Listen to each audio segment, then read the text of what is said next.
জানবো কাদেরকে যাকাত দেওয়া যাবে না। এতক্ষণ তো জানলাম কোথায় কোথায় দেওয়া যাবে।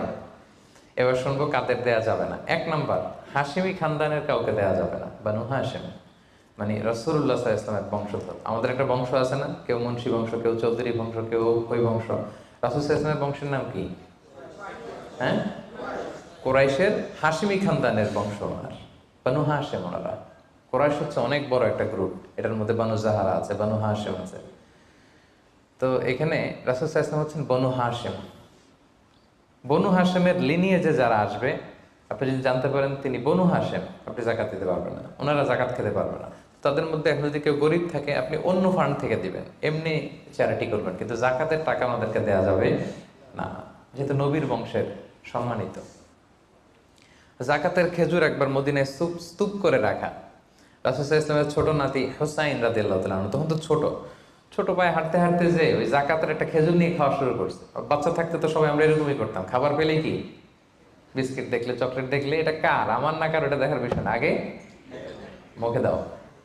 তো হোসেন রাদিয়াল্লাহু তাআলা আনহু জাকাতের খেজুর তো উনি বোঝে নাই, উনি হাঁটতে হাঁটতে যে জাকাতের খেজুর খাওয়া শুরু করছে। রাসূল সাল্লাল্লাহু আলাইহি ওয়াসাল্লাম দূর থেকে দেখে উনি দৌড়ে গেলেন, যে বললেন কিহ কিহ। হাদিসে আছে শব্দটা, আরবিতে বলে কিহ কিহ, মানে আমরা বাংলায় কি বলি ওয়াক থু, থু মেরে ফেলে দাও, থুতু ফেলো যেটা বলি। রাসূল ইসলাম বললেন লা তা'লাম আন্না লা নাকুলু সাদাকা। নানা ভাই, তুমি কি জানো না যে আমরা সাদাকার মাল খেতে পারি না? নাতিকে শিক্ষা দিচ্ছে, এডুকেট করছে যে হুসাইন, তুমি কি জানো না যে আমরা সাদাকার মাল খেতে পারি না, আমরা তো বানু হাশিম। এবং রাসূল ইসলাম জোর করে ওই খেজুরটা বের করে দিলেন মুখ থেকে। তাহলে বনু হাশিমের কাউকে দেওয়া যাবে না। অমুসলিম কাউকে জাকাত দেওয়া যাবে না, এক্সেপ্ট ওয়াল মুআল্লাফাতি কুলুবুহুম। যদি এই ইস্যু হয় যে এটা দিলে ইসলামের প্রতি তার একটু আকর্ষণ বাড়বে, এরকম হলে দিতে পারবেন, ইন জেনারেলি দেওয়া যাবে না। 3 নাম্বার হচ্ছে ধনী কাউকে জাকাত দেওয়া যাবে না। যার টাকা আছে এরা জাকাত দেওয়া যাবে, পয়সাওয়ালা কাউকে না। তবে এখানে এক্সেপশন হচ্ছে ওই যে ওয়ালা আমিলিনা আলাইহা, সেন্টারে যদি জব করে স্যালারি দেওয়া যাবে। পথিক হয়ে যদি নিঃস্ব হয়ে যায়, আসলে ধনী তো রাস্তায় টাকা পয়সা হারাই ফেলছে, তাকে দেওয়া যাবে। আল্লাহ রাস্তায় জেহাদ করতেছে, ধনী, কিন্তু জেহাদের সামগ্রীর মধ্যে যদি জাকাতের সম্পদের কিছু থাকে, ওটা উনি ইউজ করতে পারবে। 4 নাম্বার, ঔরসজাত সম্পর্কের কাউরে জাকাত দেওয়া যায় না। হ্যাঁ, আপনার বাবা, আপনার মা, আপনার নানা নানি, দাদা দাদি, যত উপরে যাক, এদেরকে আপনি জাকাত দিতে পারবেন না।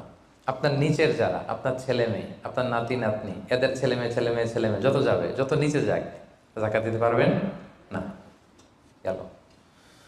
5 নাম্বার হচ্ছে স্বামী তার স্ত্রীকে জাকাত দিতে পারবে না। কেন? কারণ স্ত্রীর ভরণ পোষণ দেয়া স্বামীর জন্য কি ফরজ বা ওয়াজিব। তা আপনার তো তার ভরণ পোষণ দিতে হবে, জাকাত দেবেন কিভাবে? স্ত্রী দিতে পারবে হাজবেন্ডকে। ইন এনি কেস, আসলে হাজবেন্ড ওয়াইফের মধ্যে জাকাত দেওয়ানোর সম্পর্ক নাকি? তো ভালোবাসার সম্পর্ক, স্বামী স্ত্রীর মধ্যে তো ভালোবাসার সম্পর্ক।